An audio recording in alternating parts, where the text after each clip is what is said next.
July 2024. CrowdStrike pushes a bad update, and within hours, millions of Windows machines around the world crash. Airlines are grounded, hospitals are disrupted, businesses go offline, employees can't log in, customers can't get service. The outage affected an estimated 8.5 million devices, and the total economic damage was estimated in the billions. Not millions, billions. Now here's the uncomfortable part. A failure like that usually does not come from one single bad decision. It comes from a chain of decisions. Testing, validation, staged rollout, rollback planning, quality controls, risk management, all the boring things that executives don't love funding until the day they save the company. And that raises the question every infrastructure team eventually faces. How do you justify spending millions of dollars to prevent a disaster that hasn't happened yet? That is the economics of resilience. How much does failure cost? How much does prevention cost? And when does reliability stop being an IT expense and become one of the best investments a company can make? Welcome to the Breakdown Economy. I'm Tony. This season, we've been talking about infrastructure that works. Multi-cloud, chaos engineering, distributed systems, self-healing architecture, infrastructure as code, maintenance excellence, open source, regulation. But now we need to talk about the part every company eventually cares about: money. Because reliable infrastructure is not just a technical issue, it is an economic issue. And this is where a lot of companies get it wrong.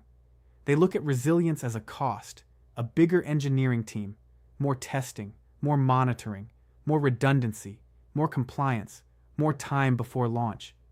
And technically, yes, all of that costs money. But the real question is not, how much does resilience cost? The better question is, how much does failure cost? When infrastructure fails, the obvious cost is downtime, lost transactions, lost productivity, refunds, customer support, emergency engineering work. But that is only the first layer. The deeper costs are usually worse. Customer trust, brand damage, regulatory scrutiny, legal exposure, contract penalties, customer churn, lost future sales. A company might recover its systems in a few hours, but it may take years to recover trust. That's the part spreadsheets often miss. Visible costs, downtime, refunds, emergency response, lost revenue, hidden costs, lost trust, customer churn, regulatory pressure, reputation damage, future sales are lost. And that is why major infrastructure failures are so expensive. Not because the system was down for a few hours, because customers start asking a much bigger question. Can we still depend on you? Now, if prevention is cheaper than failure, why don't companies invest enough before things break? Simple. Because prevention is visible on the budget. But failure is only visible after it happens. Let's say an infrastructure team asks for 10 million. They want better testing, better monitoring, more automation, a stronger disaster recovery plan, more realistic staging environments, more reliability engineers. From a technical perspective, that might be a smart investment. But from a short-term budget perspective, it looks like a cost.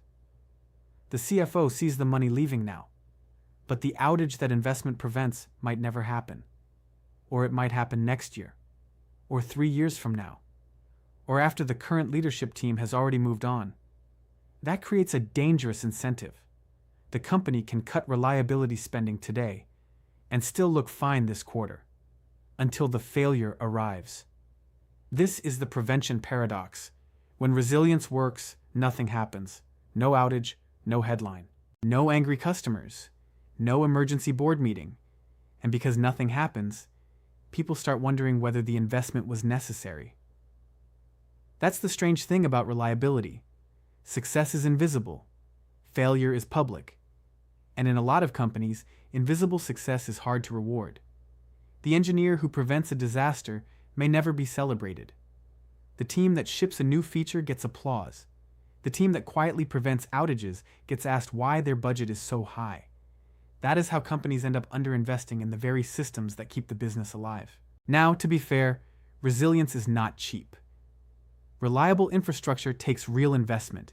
It takes people, tools, time, testing, automation, redundancy, process discipline. A serious resilience program may include site reliability engineers, monitoring and observability platforms, infrastructure as code, staging environments, automated testing, security scanning, disaster recovery systems, multi-region architecture, backup and restore testing, incident response training, and depending on the size of the company, that can cost a lot. For a smaller company, it may be hundreds of thousands to a few $1,000,000 a year. For a mid-sized company, it may be tens of millions. For a large enterprise, resilience can easily become a 9-figure annual investment. So executives are not wrong to ask, is this worth it? That is a fair question, but it needs to be answered correctly. Because the comparison should not be reliability spending versus no reliability spending. The comparison should be reliability spending versus the expected cost of failure. In business terms, this is risk math. Expected loss equals probability of failure times cost of failure.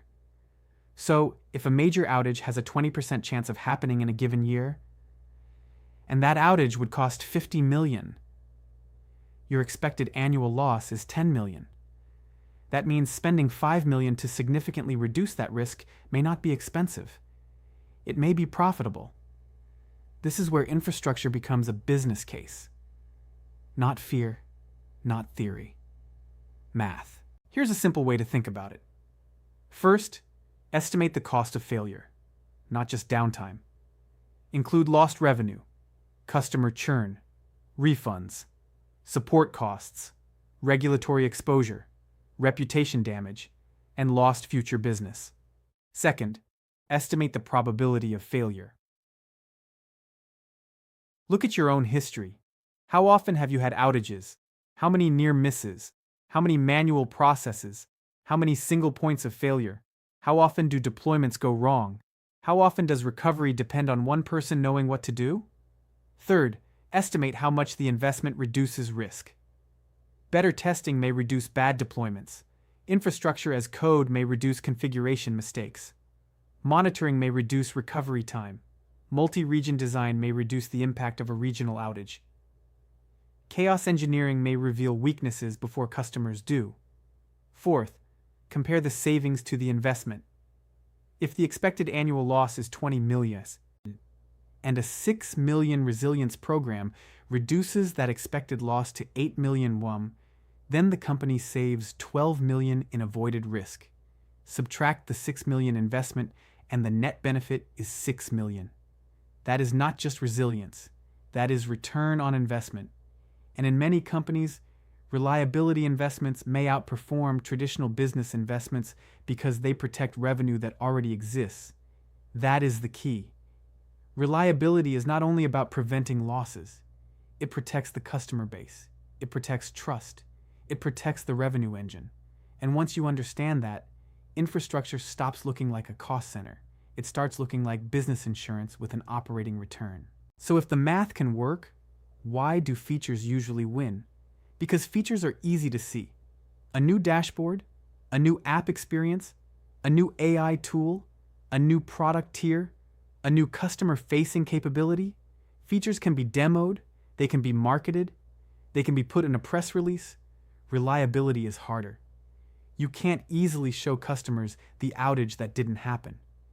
You can't put, "We avoided a catastrophic deployment failure," on a billboard.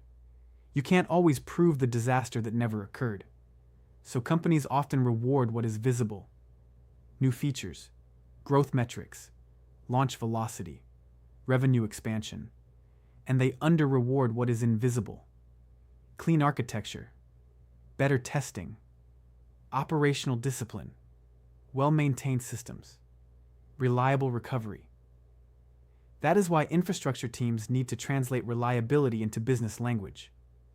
Not, "We need better observability." Instead, We can reduce incident detection time from 30 minutes to 3 minutes. Not. We need infrastructure as code. Instead, we can reduce configuration errors and make disaster recovery repeatable. Not. We need chaos engineering. Instead, we can test failure before customers experience it. Same technical investment, different business framing. And that framing matters, because executives fund outcomes, not tools. Look at companies that treat reliability as a business advantage. Netflix is one of the best examples.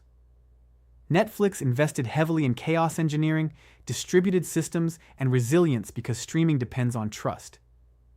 If customers sit down at night and the service does not work, they do not care how complex the backend is. They just know the movie won't play.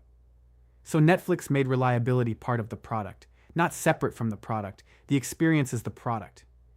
And the infrastructure protects that experience.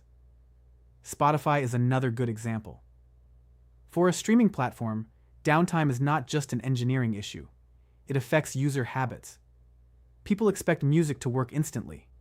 In the car, at the gym, at work, during a commute. If the service becomes unreliable, switching costs are low. So reliability directly protects customer retention. That is the business case. The more your product depends on digital trust, the more reliability becomes revenue protection. Now look at the other side. When companies cut too deeply into reliability, quality, maintenance, or safety, they may improve margins temporarily. But they also build hidden risk. The financials may look better for a while, until the failure exposes what was really happening underneath. And when that happens, the savings can disappear instantly. A company may save millions by delaying upgrades, reducing validation, or cutting operational staff. Then lose hundreds of millions when the system fails. That is not efficiency. That is borrowing from the future. And eventually, the future collects. So what should companies actually do? Start with the real cost of failure. Do not just calculate downtime. Calculate trust. Calculate customer churn. Calculate lost renewals. Calculate regulatory exposure. Calculate the cost of emergency response. Calculate reputational damage. Then calculate the expected loss. What is the probability of failure? What is the cost if it happens? What is the likely annual exposure? Then compare that to the cost of prevention. That is how reliability gets out of the IT expense category and into the investment category, because that is what it is. Revenue protection, customer trust protection, brand protection, operational continuity protection. And when you frame it that way, the economics become much clearer. Companies do not invest in resilience because failure is scary. They invest because failure is expensive, and prevention is often cheaper. Infrastructure reliability is economically rational. Preventing failures is usually cheaper than recovering from them. But it requires long-term thinking. And long-term thinking is hard when the incentives are short-term. That's why resilient companies do something different. They do not wait for disaster to justify the investment. They measure risk early. They fund prevention early. They reward teams for reliability. And they treat infrastructure as part of the product, not just the plumbing underneath it. This season, we've looked at the systems that actually work. Multi-cloud, chaos engineering, distributed systems, self-healing architecture, infrastructure as code, maintenance excellence, open source, effective regulation, and now, the economics of resilience. Next week is the Season 3 finale. We're going to look ahead. What does infrastructure look like in 2050 if we actually build it right? What happens when reliability, incentives, regulation, open source, and automation all come together? That's next week on the Breakdown Economy. I'm Tony. And remember, every dollar spent on prevention is a dollar you may not have to spend cleaning up a disaster. The math is clear. Companies that understand it build resilience. Companies that ignore it eventually become the case study.